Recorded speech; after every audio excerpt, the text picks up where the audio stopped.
Fala pessoal, tudo bem? Aqui é o professor Juliano de Física e o assunto da aula de hoje é movimento uniformemente variado. Não só dessa aula, mas das duas próximas eu dividi o assunto de movimento uniformemente variado, que a gente chama de MOVE, em 3 tempos, tá certo? Então o primeiro a gente vai fazer uma introdução e chegar até a função horária da velocidade. Na segunda aula a gente vai trabalhar a função horária do espaço-tempo e a equação de Torricelli. E a terceira aula a gente vai resolver muitos exercícios e eu vou ensinar a você um modo de a gente memorizar e aplicar as equações. Tá certo? Então, essa primeira aula introdutória de definição, e eu já queria falar para vocês o quê? O que é um movimento uniformemente variado? De onde vem esse nome? Bom, pessoal, recebe esse nome porque a velocidade vai variar uniformemente, né? Então, no movimento uniforme, a velocidade era constante. Aqui, a velocidade é variável. Mas ela vai variar de qualquer maneira, pessoal? Não. Ela vai variar uniformemente. E para variar uniformemente, a aceleração ela tem que ser constante, diferente de zero. Então, essa é uma das características do movimento. A velocidade varia, sim. De qualquer jeito? Não. Uniformemente. Mas para isso acontecer, a aceleração ela tem que ser constante. E diferente de zero, obviamente, porque se for zero, o movimento é uniforme. Tá certo? Então, um exemplo clássico aí para a gente trabalhar é quando a gente considera uma queda livre dos corpos numa região onde o G é praticamente constante, por exemplo, próximo da superfície da Terra, e ele desconsiderando a resistência do ar, né? E aí a gente vai sentir a ação da força-peso, a força gravitacional que nos puxa para baixo, acelerando o meu corpo numa aceleração constante de 10 metros por segundo ao quadrado.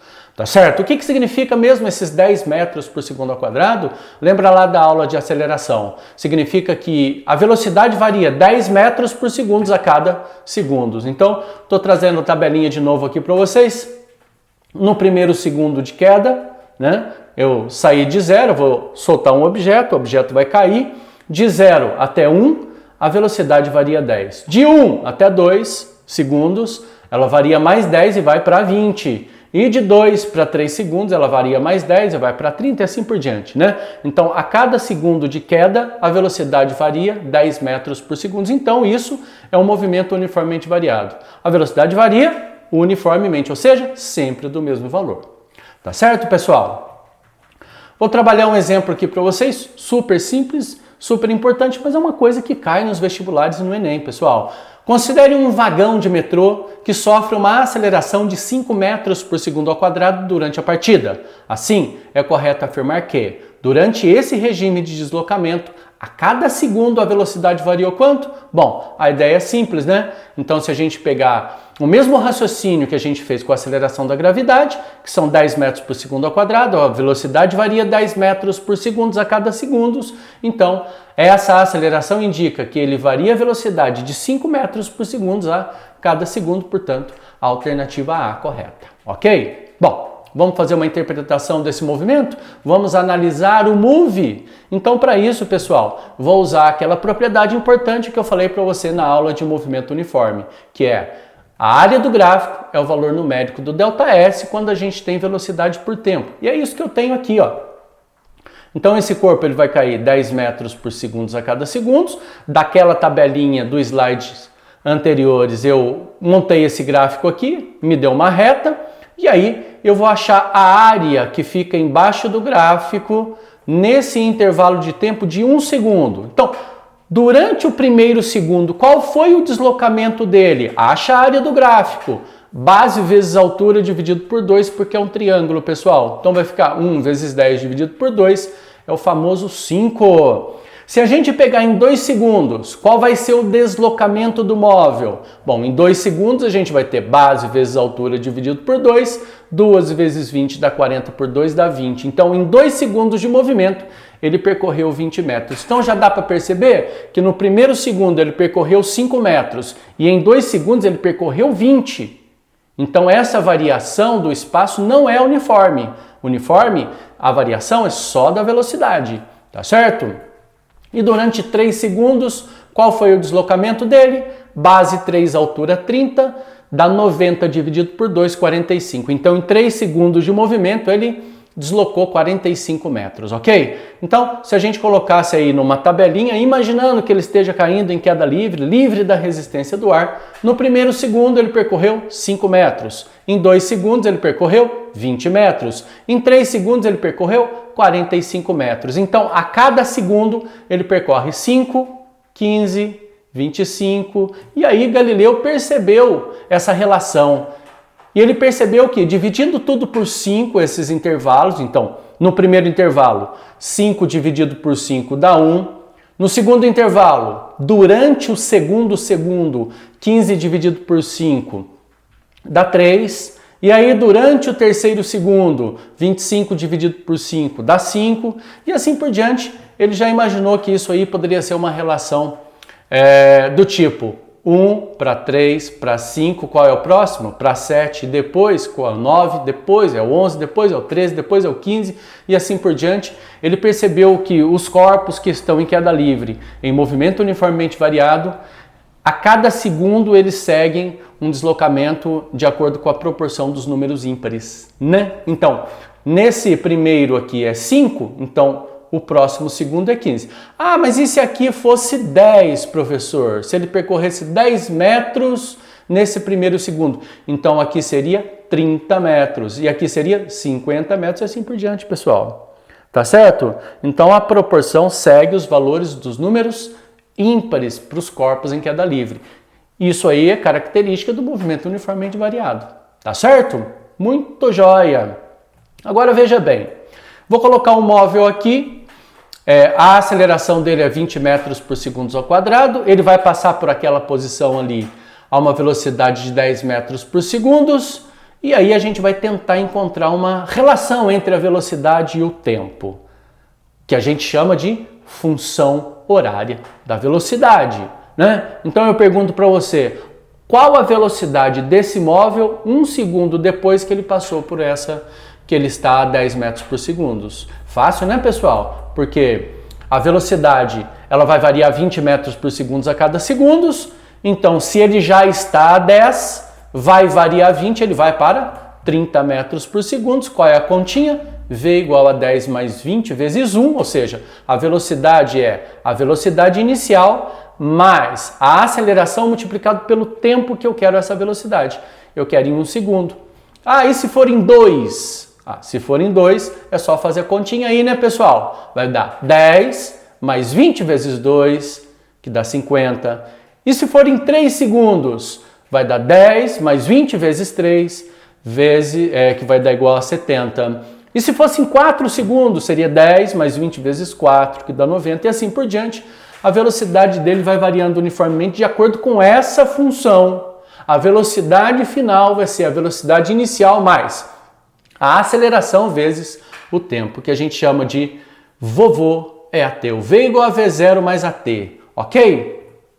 Pessoal, então a função horária desse movimento, desse carrinho, vai ser V igual a 10 mais 20t. Repara só que a partir do momento que ele passou por aquela posição e ele tem aquela velocidade inicial, para aquele movimento ela não vai mudar mais. E por definição, a aceleração também não muda. Então esses valores V0 e A são constantes. Por isso, fica a velocidade em função do tempo e o tempo em relação à velocidade. Por isso é chamado de função horária da velocidade. Vamos ver como é que funciona isso matematicamente?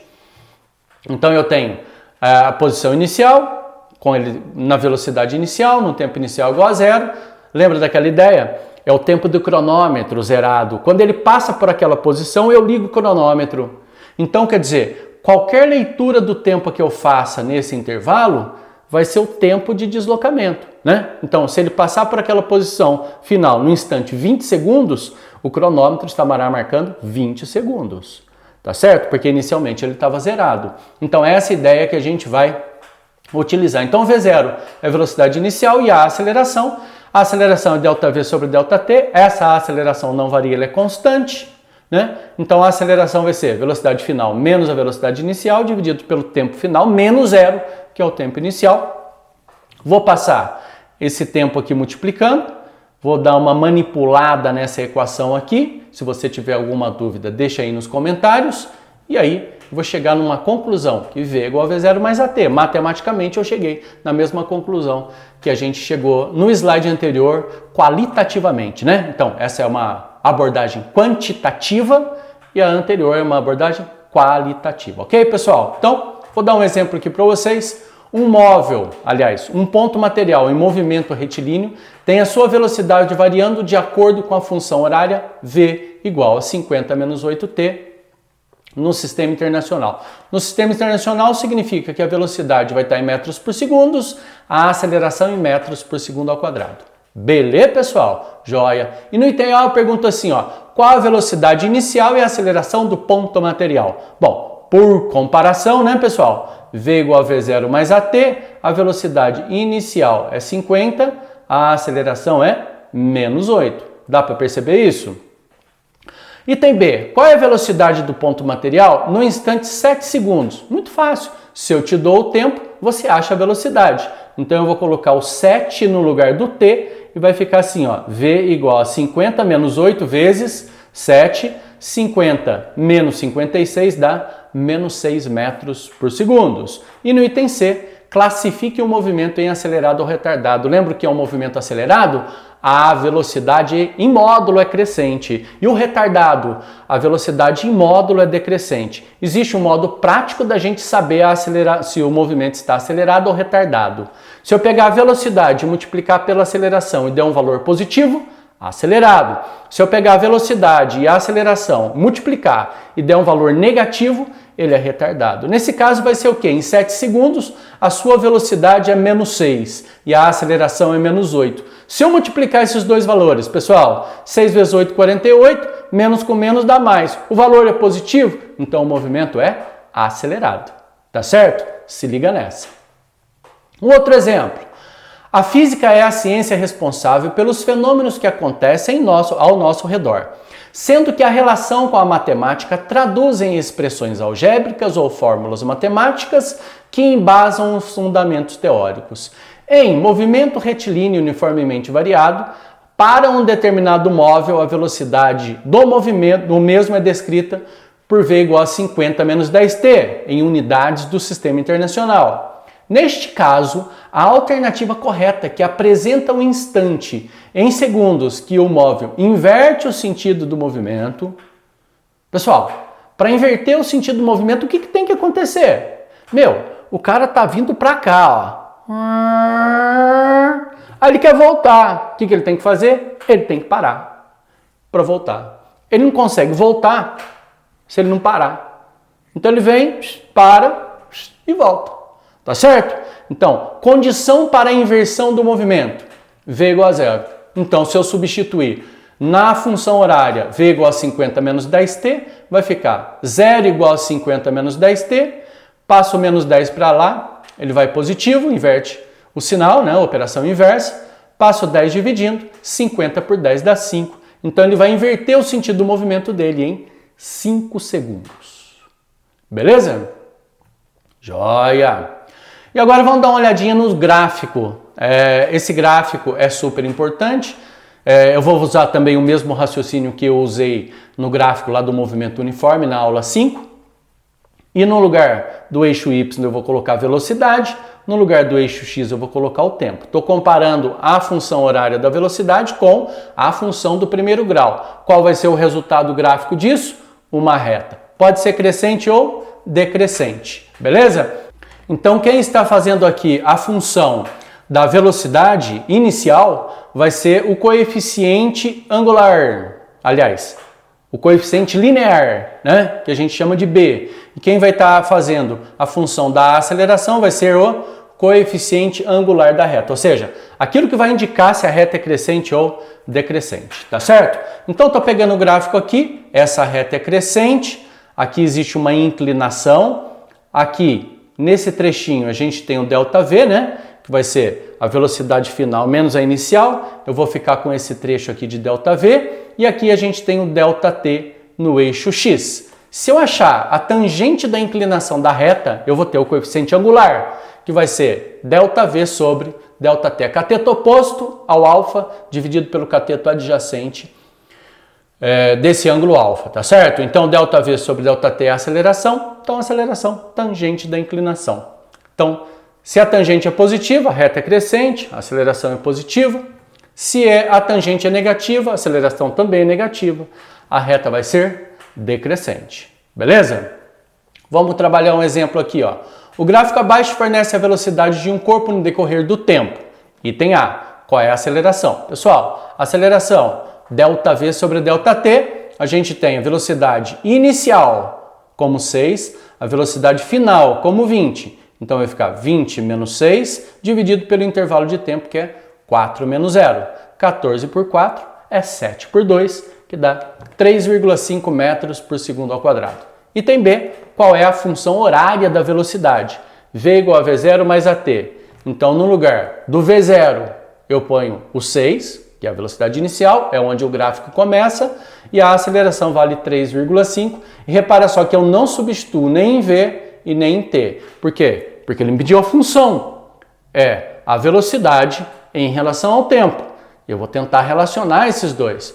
Eu vou tentar montar uma função entre eles. E a função é essa. V igual a 6 mais 3,5T. No lugar do V0, que é constante, no lugar do A, eu substituo os valores correspondentes. Item C. Qual a velocidade do corpo no instante 20? No lugar do tempo, eu coloco 20. Olha como é que fica. 6 mais 3,5 vezes 20. 3,5 vezes 20 é a mesma coisa que 70, né? Então, mais 6, 76 metros por segundo. Beleza, pessoal? Um outro exemplo para a gente brincar aí, olha. Um trem de metrô parte de uma estação com aceleração uniforme até atingir, após 10 segundos, a velocidade de 90 km por hora, que é mantida durante 30 segundos, para então desacelerar uniformemente durante 10 segundos até parar. Então, ele vai aumentar a velocidade, manter a velocidade constante e vai diminuir a velocidade para parar na próxima estação. Ele quer no item A que você represente graficamente a velocidade em função do tempo. Então é isso que eu vou fazer, né? Vou indicar o aumento da velocidade, ele mantém velocidade constante e depois a velocidade diminui. Agora repare que no lugar de 90 km por hora eu coloquei 25 metros por segundo. É claro, o tempo está em segundos. É muito mais fácil transformar a velocidade de quilômetros por hora para metros por segundo dividido por 3,6. Pode fazer na calculadora aí. Eu espero. 90 dividido por 3,6 dá 25. Pessoal, então aqui aumentou a velocidade, chegou a 90, manteve a velocidade constante e depois diminuiu a velocidade. Qual é a distância entre as estações? É só achar a área do gráfico. Que área é essa? Que figura plana é essa? É um trapézio, né, pessoal? Então eu vou ter que fazer base menor mais base maior vezes altura dividido por 2. Então a base menor é de 10 a 40 dá 30, a base maior é 50, a altura é 25. Lembra? A área do trapézio é base menor mais base maior vezes altura dividido por 2, tá certo? Então, velocidade média de todo o percurso, ΔS sobre ΔT. Velocidade média ΔS sobre ΔT vai dar 1000 dividido por 50, ou seja, 20 metros por segundo. Tá certo, pessoal? Então é isso aí. Essa é a primeira aula de movimento uniformemente variado. Se você tiver alguma dúvida, deixa nos comentários, pessoal. E assista às próximas aulas como complemento dessa, ok? Um grande abraço para vocês. E até a próxima.